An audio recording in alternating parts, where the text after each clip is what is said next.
Welcome to Lab 3 of Compute 127. In this lab is going to be focused on dynamic memory allocation.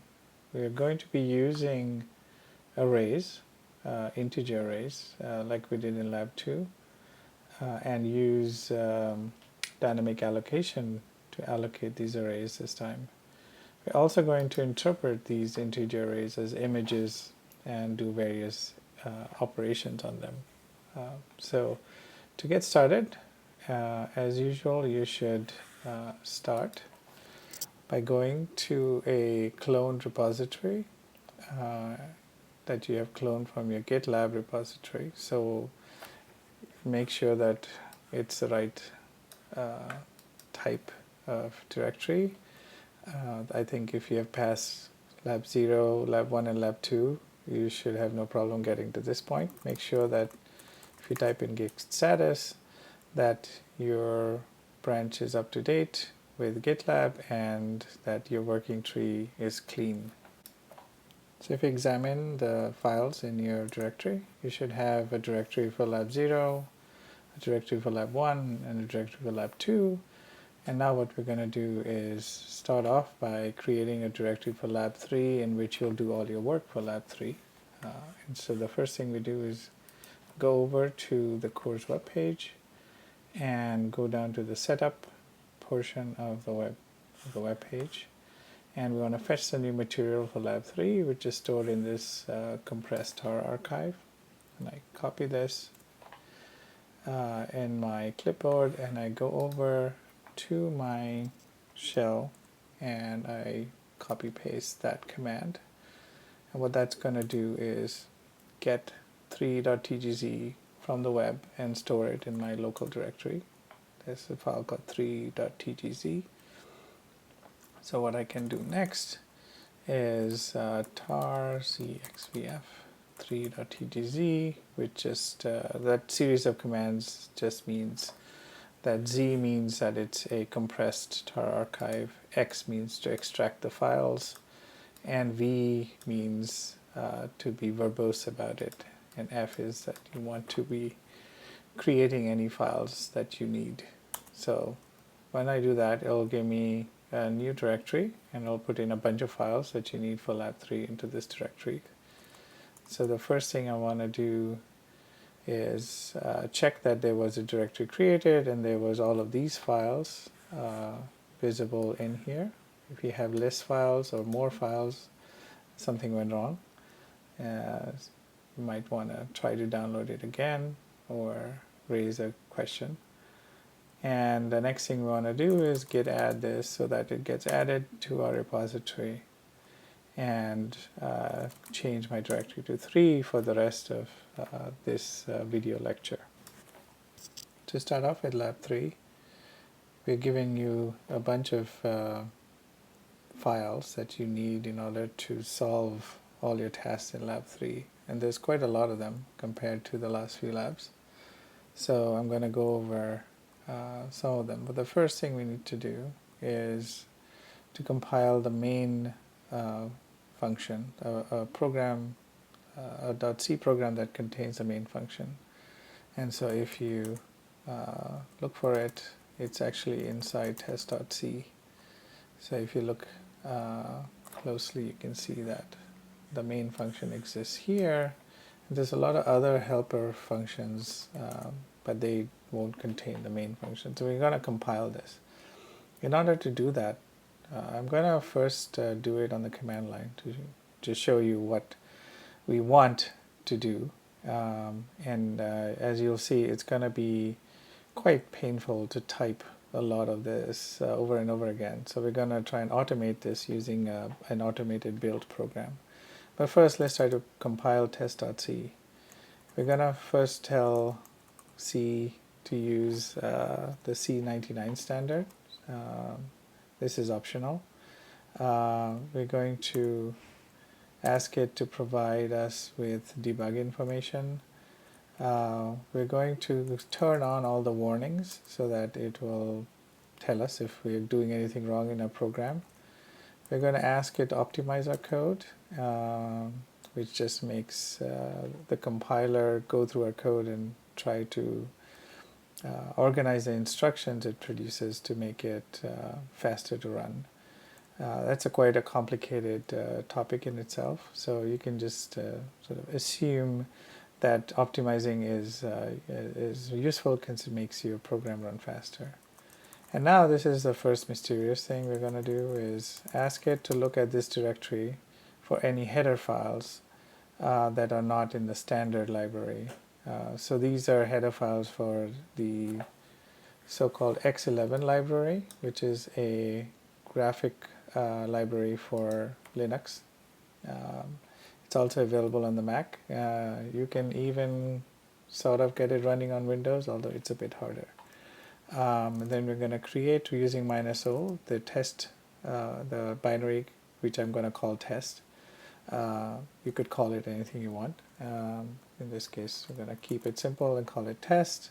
And I'm going to give it a bunch of C files that I want to compile. So as you can see, I'm just giving it a bunch of C files that it needs. Test.c needs all of these C files.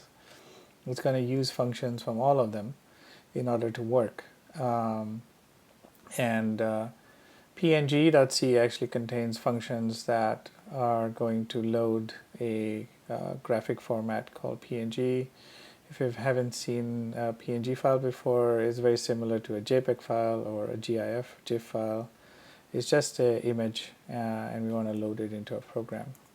We're going to link in the math library, as we've done before many times, and we're also going to link in the PNG library.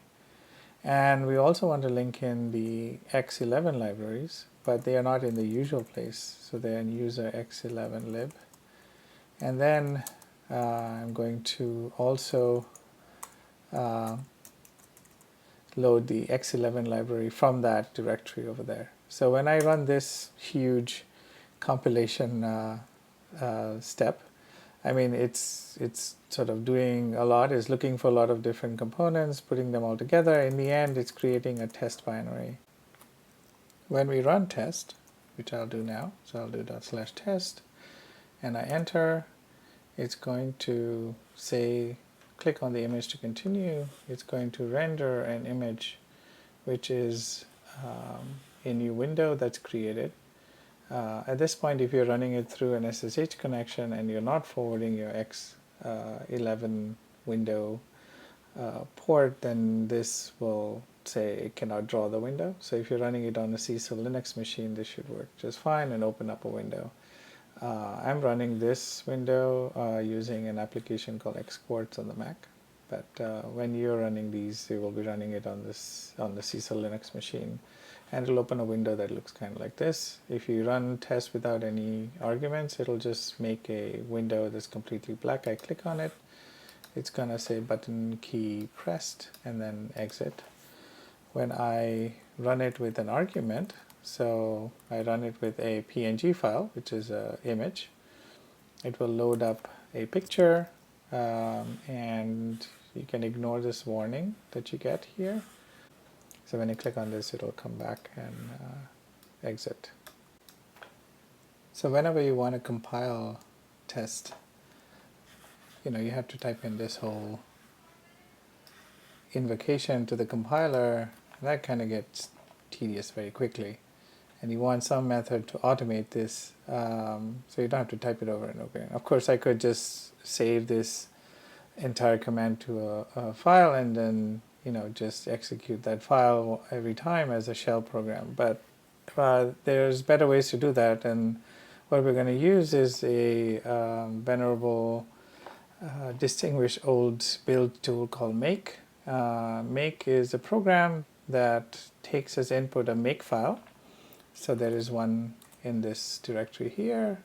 So you can see there's a make file, and you can cat it to show you what is inside it. I recommend that you look at it by using the cat command, or don't open it in an editor. The reason is that one of the characters here, like this one that I've highlighted, and this one, these are tab characters. They cannot be replaced with spaces. And if you have an editor that's going to replace tabs with spaces, that can wreak havoc on a makefile. So I would recommend you look at it by just typing in cat makefile, and it'll for this lab, actually, we don't expect you to edit your own makefile. We just expect you to use this makefile so that you don't have to type in a whole bunch of stuff to compile your program. And the way that make works is really just, it's making this long string out of all of its individual parts. So you can see all the different parts. So this part corresponds to the part over here, and it's going to be assigned to this variable C flags. And then there's LD flags, which is minus LM minus LPNG, loading up the libraries that we need. So that's over here in the command line. And we have all these other ones, which says take the X11 libraries. In Linux, they are available by running this command. So it runs this command, it gets the location of the X11 libraries, and it appends it by doing this plus equal to the LD flags. So you can see the end result is something that looks like that. And the same thing happens to the C flags. So you can see this gets added to the C flags. Again, you don't really need to understand all of the details of the makefile. We don't expect you to write a makefile for this lab, but it's good to know what's going on just at a high level. You can see here there's a source one is a variable. Source one is a variable that contains test.c, imgpos.c, draw.c, png.c. And this is a command with this colon here. So when you do make, by default it runs the first one, so it's always going to do make test because it's a first rule that it's going to see in the makefile. And it's going to compile all of these files along with draw.h, and it's going to actually check if any of these files have changed since the last time you ran make. So it actually knows when to not compile again. It saves some time if you have already compiled something before, and you don't need to if you haven't changed the file. So that's one of the things make gives you, is the ability to not compile if you haven't changed the file. And if any of these files have changed, including draw.h, then it runs a compiler with all of these variables, the C flags, and then it produces the output minus test, so the minus O test, like here, and it adds the library files and so on. And so this actually command that you see here expands out to be this whole string that I typed out in the first place. So when I want to run this, make test, all I need to do is run make test and press enter. So as you can see, it just, instead of me typing out this very long sequence of commands, it does it for me, and it creates a test binary just like before. And if I wanted to create a different file, so there's actually another demo program here called fractal.c, and if I want to compile that, I can do make fractal, and it will create a fractal fractal binary, which I can then run. So it shows you on a window a image of the Mandelbrot fractal, and I encourage you to go through the source code of fractal.c to see how this image was created. Let's just look at the requirements for this lab. In this lab, the test structure is a little bit different from the previous few labs. In this lab, if you look at this requirements text and read it carefully, there's a file called imgpos.c, which does a lot of different, basically contains a bunch of functions that do various things to images, and those functions are what you have to write in this lab. And so each function in this file, imgpos.c, is given kind of a dummy, an open and a close basically, and the parameters and nothing else, and you have to insert the code for those functions. So let me just show you what imgpos.c looks like. So if I look at imgpos.c, you can see that part 0 has just some demonstration functions, and I'll come back to that. But the main thing to look at is there's functions defined. For example, there's a function called 0 defined here, and its body, the body of this function is empty. And your job is to fill in the code whenever it says your code here, and it has to do whatever the comment on top of this function says. So whenever there is a function, it says what input parameters it takes, like copy takes an array, takes the size of the array in columns and rows, and it does a copy. So before we go into how to tackle this issue, I want to first go through this file with you step by step. And the first thing I want to look at is this function called getPixel. So the main thing we're going to do is the program you provide actually will read in an image file, and you will be accessing it as an array. And notice that the image is two-dimensional, right? It has a width and a height, but we're going to store it as a single dimensional array. So let me just talk briefly about that. So let me just talk about storing an image as a 1D array. So let's say we have an image. So this is admittedly badly drawn image of which just contains of a bunch of pixels. Some are dark, some are light. That creates the image. So you can see that it looks like a two-dimensional array. So you could think that you could store it using x and y coordinates in this way. So for each element I want to index, I would have an x coordinate and a y coordinate. But there's another way to think about how to store this in the computer memory. So the idea is to take this array, this two-dimensional array, and then just slice the first row off. So the first row goes into memory, and then at the end of this first row, we will just tack on the second row. Right? So I took the second row and I added it on at the end of it. And I do the same thing with the third row and then the fourth row. And notice that I've taken this two-dimensional array and then just laid it out consecutively in memory, one after the other. And starting from here, I can number it 0, 1, 2, 3, 4, all the way to 19 for all the 19 cells in this two-dimensional array.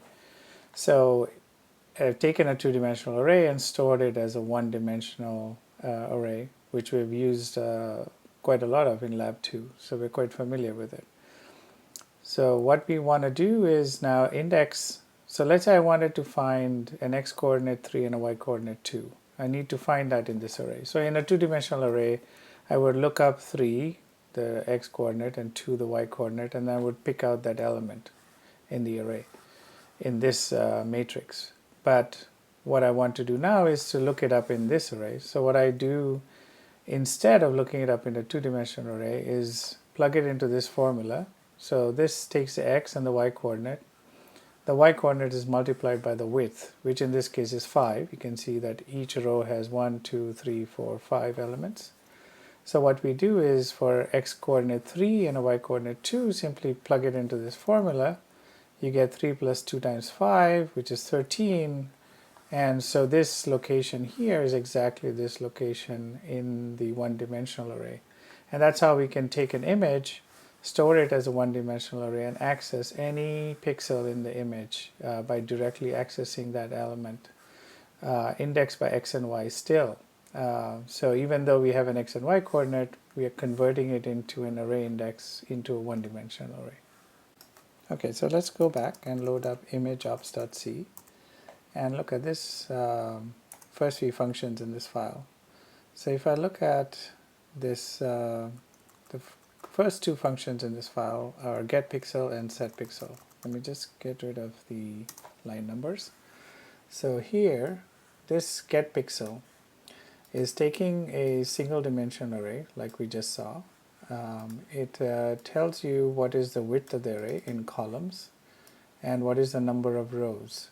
Right? So how many rows there are in this array. So these sort of represents a two-dimensional nature of the original matrix that we have stored in a single dimension here.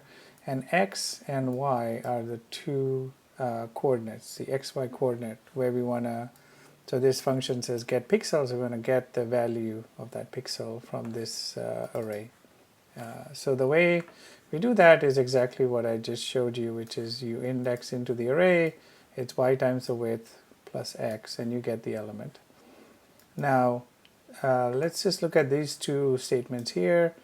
It says assert, and assert takes a condition, sort of a expression that should be true. So we are assuming that this is going to be true, that x should be less than the number of columns and y should be less than the number of rows, right? Because that's the width and the height of this array, of this image. So when we are looking into this array, we want to make sure that x is always less than the width and y is always less than the height, or x is less than the number of columns and y is less than the number of rows. So width and height, number of columns, number of rows, those are interchangeable. So make sure you understand this function. Although it's short, you should make sure you understand it well before you start to attempt any of the tasks in this lab, because it'll be a lot less painful if you actually really understand the getPixel function and the setPixel function. So the setPixel function is very similar.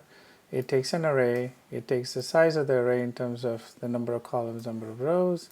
It takes a location, an xy coordinate inside this array, and then it also takes a color, and it's a type you may not have seen before. It's basically an 8 byte wide integer. So it's a kind of a short integer. It's an unsigned int. And we want those to be colors because we want our colors to only be between 0 and 255. So we're dealing with grayscale images in this lab, and so we're going to enforce that by using a type that can only take values between 0 and 255 inclusive. So in this case, you have the same assert statements we had in the previous function, and you, instead of taking the value at that location, we are changing the value at that location. We take that location, remember it's an array, so it's in memory. So this sort of array indexed at this location is giving you a pointer into memory, and we are taking that pointer and assigning that location of memory and inserting this value color into it. It's a new color, and color is just a number. So and this is number between 0 and 255.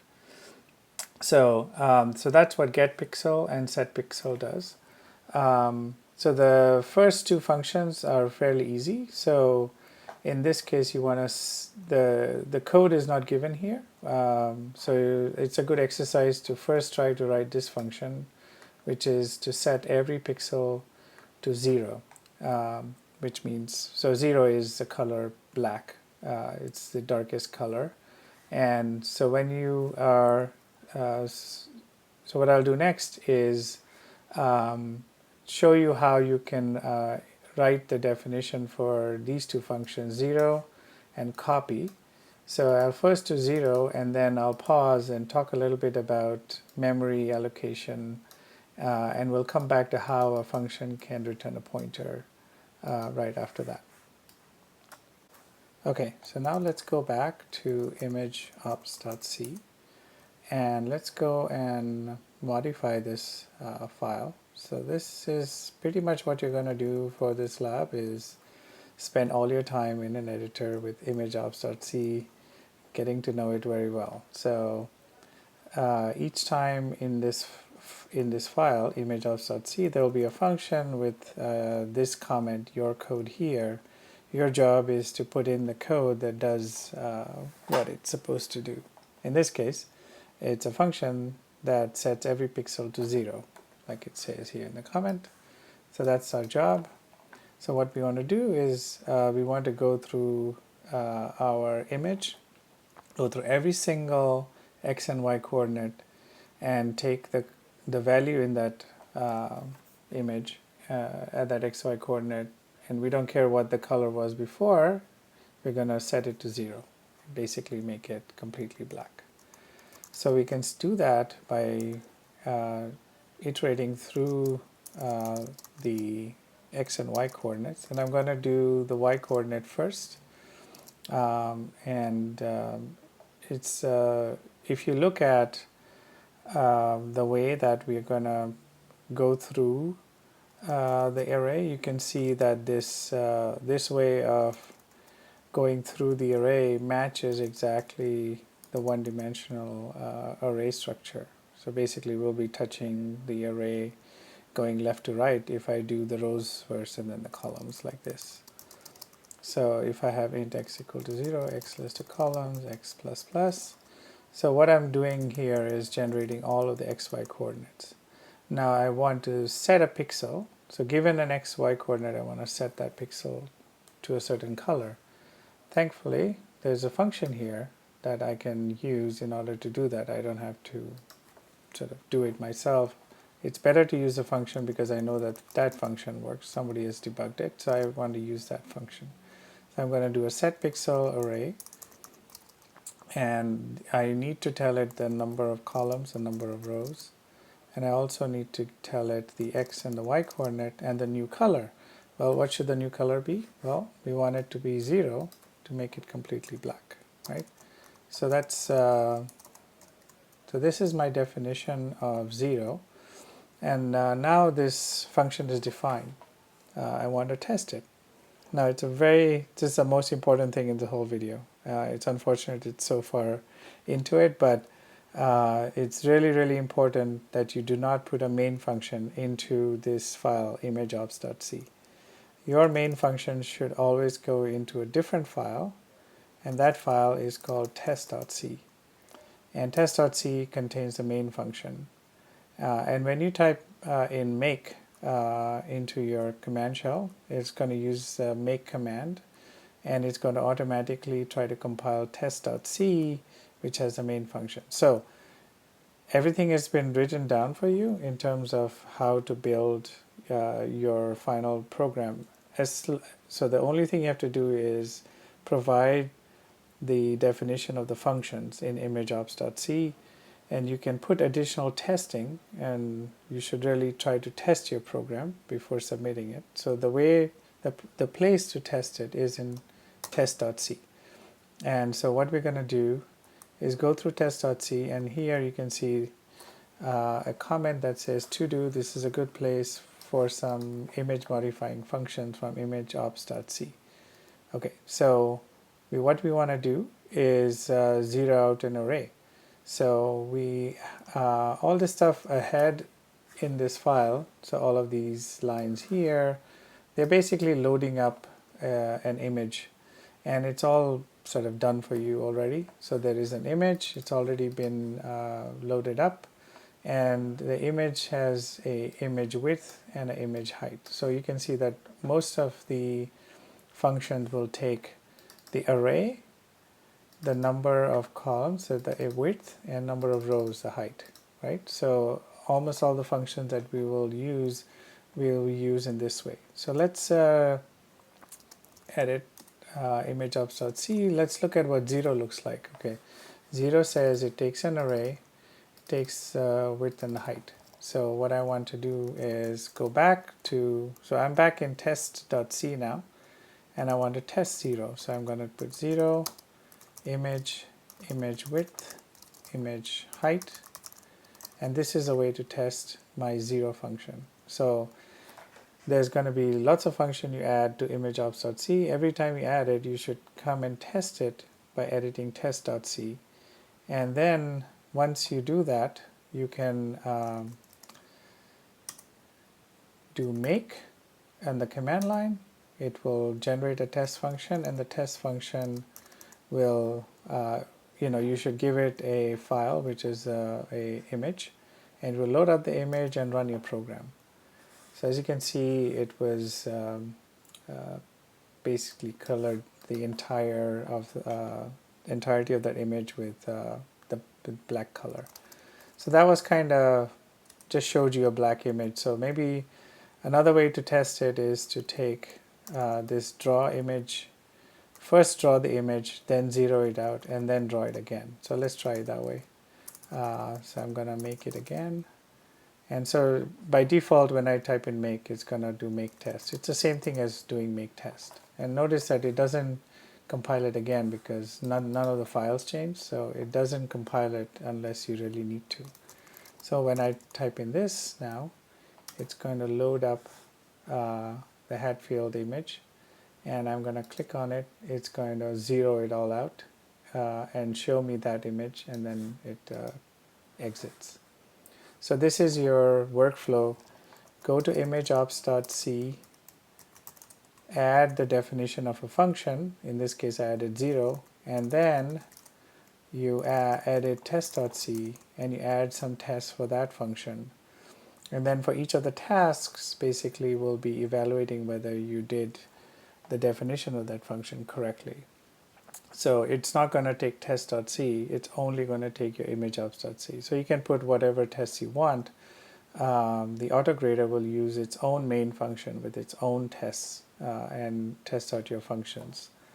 So the next function that I want to talk about in imgpos.c is this function called copy. And as you can see, it returns a pointer. So in order to understand that, you have to first understand that C uses two different places in memory. So one is called a stack and one is called a heap. And when we return a pointer like this from a function, which outlasts the function, so basically once this function is done, it still gives you back some memory. That memory is on the heap. Whatever memory is inside this function is stored on the stack. So let me explain that. And so that's a very quick explanation. I think in order to really understand it, you need to look at this concept a little bit more closely. So that's what I'll do next. So one of the basic concepts you need to know in programming in C and many other programming languages for that matter is the difference between the call stack, which is one place in memory which grows and shrinks, and the heap, which is another place in memory which also grows and shrinks, but in a less predictable way than the stack, as you'll see. So the call stack and the heap are the two main things that any C program interacts with in the course of running that program. So when you run your executable, the execution of this binary executable program that you create, so when you run cc, it creates a program, a.out or whatever you call it, and when it's invoked, the OS allocates space for the program. The code is loaded into memory, so the code that the binary program actually has to stay in memory while it's running, and then each instruction in that program is loaded one by one into the CPU and executed. The OS jumps to the entry point, which in our case is the main function. Okay, so let's look at the memory in any machine. So this is every modern machine has this kind of memory structure. It has a high address and a low address. So the memory grows in this direction, right? So it has an increasing address in this direction, is what I said. So it grows actually in many different ways, as we'll see, but then the address values grow upwards. So it starts from 0 all the way to 2 to the number of bits. That's a maximum you could have, is 2 to the number of bits in your CPU memory. So for example, you can have a 8-bit memory is 2 to the 8, which is not very much, and nowadays we have 64-bit machines, and so far you cannot buy enough RAM to fill up a 64-bit address space. That might change, but not just yet. So if you're curious about that, you can look up how much memory a 64-bit machine can address, and you can do a Google search on that. Okay, so like I said, your code is loaded into memory by the operating system. So obviously you cannot write into this memory location. This memory location consists of your instructions that you're going to execute. You don't want to put data in there because you don't want to mix them up. So we're going to, the compiler and the operating system make sure that you cannot go into this space when you run your program. The data space is kept separate from the code space. for each running program. So the compiler is responsible for generating the code and then also how the memory is used in this data space. So in order to explain to you as clearly as I can what a stack is, what a call stack is, and how it is used in the C programming language, let's look at this example function. So this is a function. It doesn't matter what it does. It's just a function that takes two integers as an argument and it returns an integer. And in this particular example, we don't even care about what it returns. We're just going to focus on the fact that Q is a function that calls itself. So it in fact calls itself twice inside its own body. So the first thing it checks is if n, this argument n, is greater than m. If it is greater than m, then it calls a function called p. And this function p takes m and n and returns a value I. And we are assuming that I lies somewhere between m and n. So if m was 5 and n was 10, then I would be somewhere between 5 and 10, let's say 7. And then it calls q again. So q is a function that calls itself with two different numbers, okay?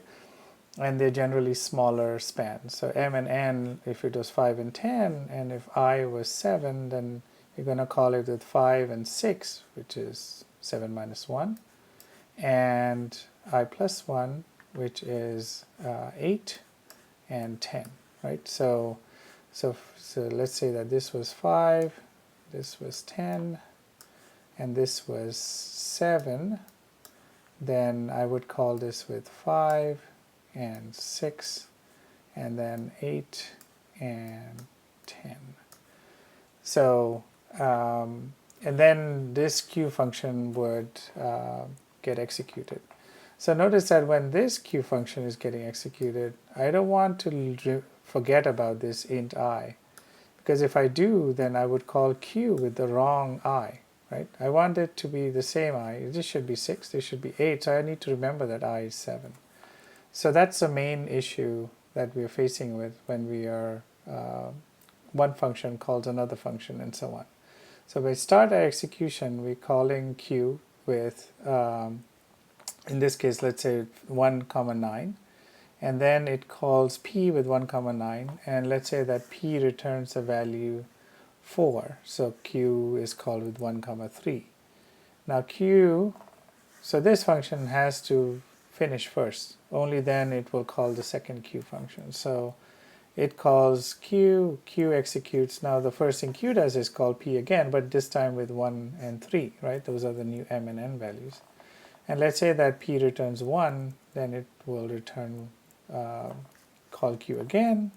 And this time Q returns because n is not greater than m, right? So in this case it comes back, it doesn't call P and doesn't call itself, so it's sort of stops calling itself, and then it goes to the second Q function, which is now called, so because P we assumed had returned the value 1, so Q is called with 2 and 3, and that calls Q again, it calls it again, and we call Q 2, 1 and 3, 3. So in all of these cases you can see that the conditional if n greater than m is not satisfied, so it stops calling itself.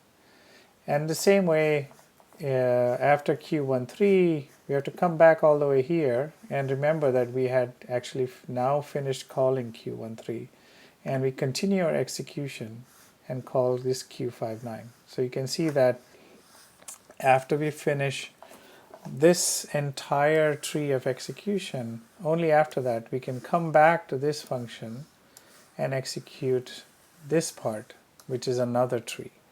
Okay, so this looks like we have to store this whole tree of activations of Q, and so it's going to be complicated. But actually there is a way out of this, and we don't have to store the whole tree because there is a particular aspect of this activation tree that we can exploit. The one thing we can exploit is that we call Q, we call this Q only after this P is done executing. So once this is done, P is done executing, we don't need to store it anymore. So we can kind of flatten out this tree into a sequence where we only store the current active thing and everything above it. So we need to store Q1, 9 because although we don't need to store this anymore, we still need to come back to this and then figure out that we need to do this function call, right? So we need to store everything that has above the parent of this particular node. But once you have finished this node, we don't need to store this anymore when we go here. When you're done with this, we don't need to store this when you go here. And now we need to store this because we haven't really done this. But once we've done all of these, when this is done, this is done, this is done, now we don't need to store this anymore. We can go back up here, and now this is done, we can go and target this node here. So the idea is whenever a activation is done, and those activations are always properly nested, and I'll explain what that means in a second with an example. So the stack can track all the currently active procedures. So let's look at this notion of a stack of active procedures. And a stack is just a place, it's like an array where you can store things. And the stack is a special kind of array which only grows on one side of the array and shrinks on that same side of the array. So let's look at the same example we had before, where there was a function q that calls itself. First calls a function p, then it calls q, and calls q again with different values. So we start with q13, and now let's visualize this stack over here as this growing array. And so the first activation is q13, which calls p. Now p is called with numbers 1, 3, because it's always the same numbers, m and n. Now when p is finished, we don't need to keep track of p anymore. So when p is finished, we just remove it from the stack, and now we add q. So you can see that when we added p, it goes onto the stack. Once p is finished executing, we remove it from the stack, and now we go to q, the execution of this q here, right? So we are done with p, we go to this first q, number 1. And then we go, that q gets finished, then we go to this q, which is number 2, right? And now that q calls p. So notice that we are still keeping track on the stack of the fact that we are still not finished with this one, and we're still not finished with this one. But we have finished with this one, and we have finished with this one. Okay, so next we go and call q again with 2, 1. That comes back, and then q33 comes back. So now what are the state we are in? Well, we have finished executing this, we finished executing this, we finished this, we finished this, and we're just finishing this one. So we're going to go back and finish executing 2, 3. When we're done with that, we go to 1, 3. And now sort of we're done. This function, the top function, is finally finished executing this last function here. So now that can go back to the function that called q in the first place. So notice that instead of a tree, all we had was a growing array of things we call a stack. So the memory organization works like this. You have a bunch of static data, that is just global variables, things like that.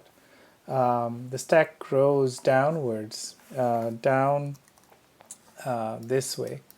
So the compiler, whenever you call a function, it has instructions that will grow the stack and put the stuff you need for that function over here. And you call another function, it's going to grow further, and it's going to keep growing downwards like this.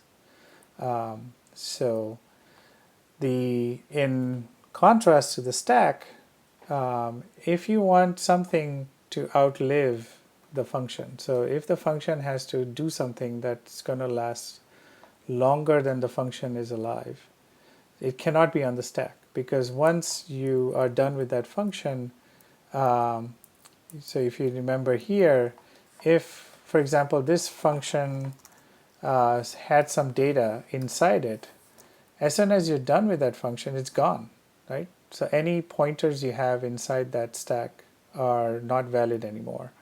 So that's the main issue why we don't keep stuff around in the stack, because it can go away once the function is over. So what happens when you do want something to outlive the function? Well, the command that is used in C, it's a function that's used in C, is it calls the operating system and says, hey, I need some space that's going to last longer than this function. So in this function foo, I'm going to allocate some memory. When I allocate this memory, that memory doesn't go on the stack, it goes on the heap. Okay, so that's really important. So we always say how much memory we want and what is the type of that memory. So we want 10 of something, and each element, each of those 10 things is going to be an integer. So we return size of int. And the type of this is a memory location. So it's going to be a pointer to an array of integers. So this is an array of 10 integers, and we are returning a pointer.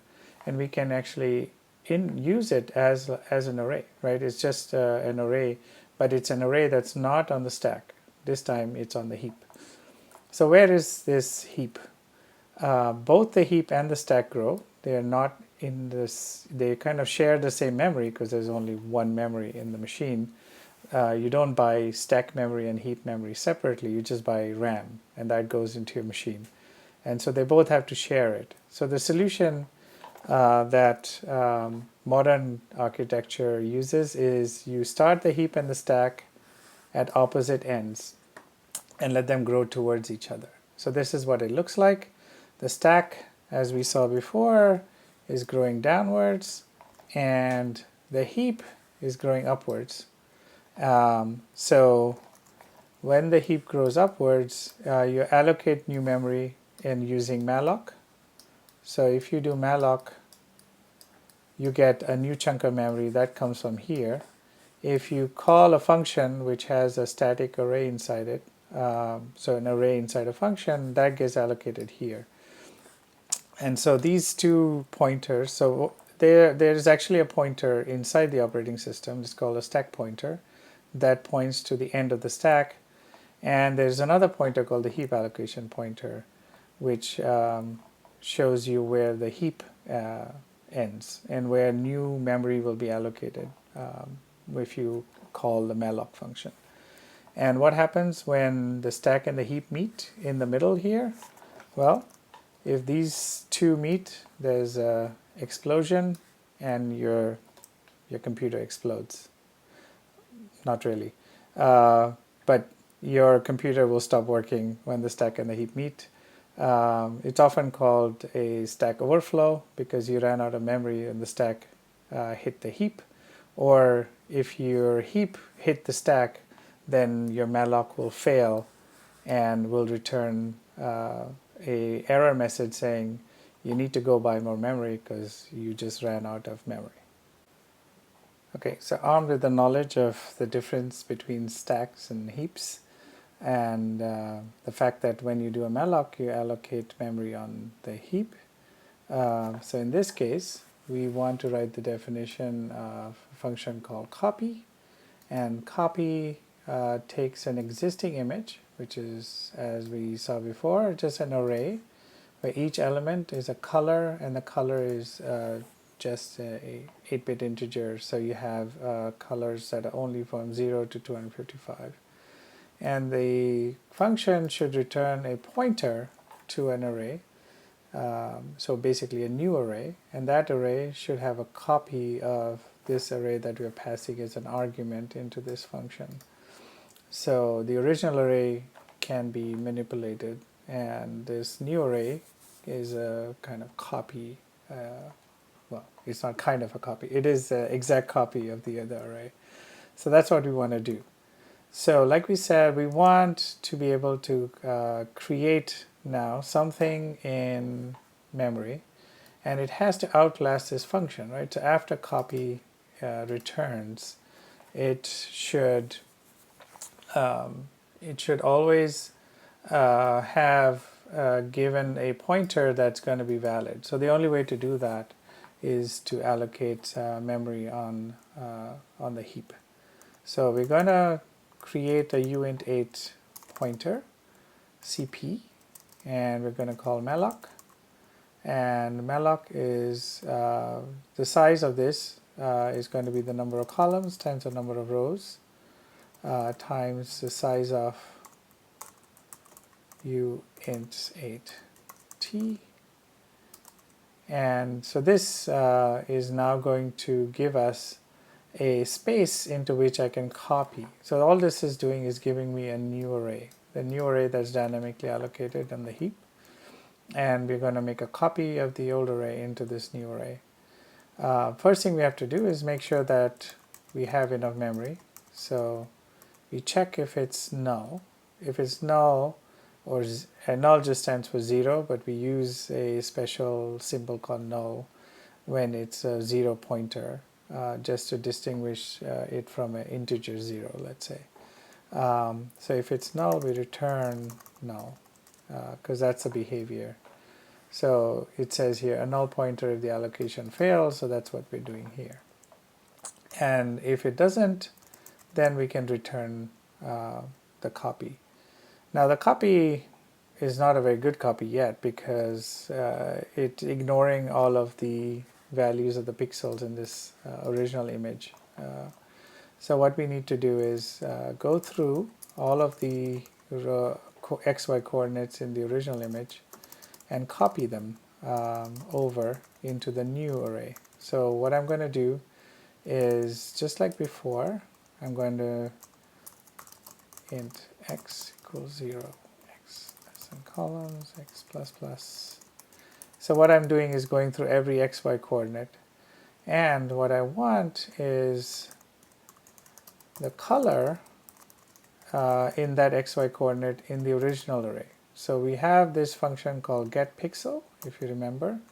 So getPixel takes an array, takes the number of columns, the number of rows, and the xy coordinate, and gives me the pixel value at that location. So what I'm going to do is use that function here and get the pixel at that location. So it's an array, columns, rows, x, y, right? That's what getPixel was. So you can go back and check if it's all correct.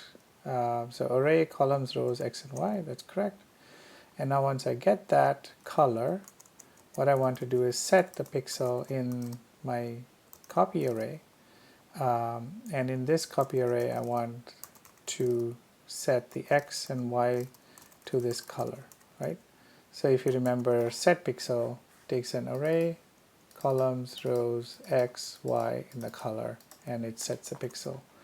And so this makes a copy, and what it does is takes an array, makes a copy of all the elements in that array into a new array. It allocates the space for that array and assigns it to this new pointer, and then it returns a pointer. When it does, when this function is done, the pointer is still valid because the space was allocated on the heap and not on the stack. So the next thing we're going to do is test it out. So we go to test.c, and in the testing case before, we had drawn the image, zeroed it out, and drawn it again. So this time what I'm going to do is, instead of drawing it twice, I'm going to zero out a copy of the image. So what I'm going to do is create a new image, image2, and it's a copy of image, image width, image height, and I'm going to zero out the copy. And when I compile this, what we expect to happen is that the copy is going to be zeroed out and the image, original image, will still be drawn. So if you did okay, so I should make sure that this image2 is declared as a variable, so we know that it's a array. So is going to be an image2 that's the same type as an image, so basically a pointer to an array of these colors, which is of type uint8 underscore t. So what we've done so far is, so this is again, just to remind you, this file that I'm editing with the testing stuff, which is in the main function, is not in imgpos.c. It's in a separate file called test.c. So you should always put all your testing stuff in the main function in test.c and not in imgpos.c. And so what we're doing here is we are making a copy of the image, we're zeroing out the copy, and then we're drawing the original image. So let's save it and let us make. And when we run it with a example, you can see that it doesn't show you the image zeroed out because we zeroed out the copy of the image. Let me just show you a couple of the other example programs that are available in Lab 3 to increase your understanding of the difference between stack and heap allocation. So this is the file get_name.c, and let's just start from the main function. And so the main function calls a function called getName and assigns it to a pointer that's expecting a string. So it's just basically an array of characters, which is what a string is in C. And it's calling getName and assigning that to this variable name, which is just a pointer. So let's look at getName and see whether it's doing it correctly. So what it says is enter your name, and it should be enough space for a name, and so it doesn't, anything above that, it'll overflow the array. And now it reads one line from the input using this function fgetS, and then it returns a line. So notice that this function is in trouble because it allocates some memory, and notice that there is no malloc, so this memory that is allocated for this line is in the stack, and it's returning that to the main function as if it has as if that pointer will be valid, but it may not be, because when this function is done, as we saw before, as soon as you hit this sort of closing brace and it's done, this function is done, it's going to return, and this line is no longer going to be a valid memory location. The problem is it may still work, because that memory location may not actually be written over by anything else. So in this program, what we've done is called another function which also just stores random stuff in the stack frame to force us to see whether, if I call getName and I print the name, and then I call this other function stuff, this stuff is going to just put random values into my stack, call stack. And then when I print it again, maybe this time we won't be so lucky. So let's see if we get lucky when we run this program. So I'm going to create a binary called getName.c, and the C compiler warns us that you've returned a local variable, so that's good. So it tells you that you have a bug in your program, which we intentionally put there. And so I enter my name. So the first time it prints it out, even though it's not actually a valid memory location, we got lucky. But when we stuff random values into the stack, now we're not so lucky anymore. So this is a common mistake C programmers make, is pass around memory locations that they don't really own themselves. So you always want to make sure that if there is some memory that's going to outlast the function, it has to be on the heap.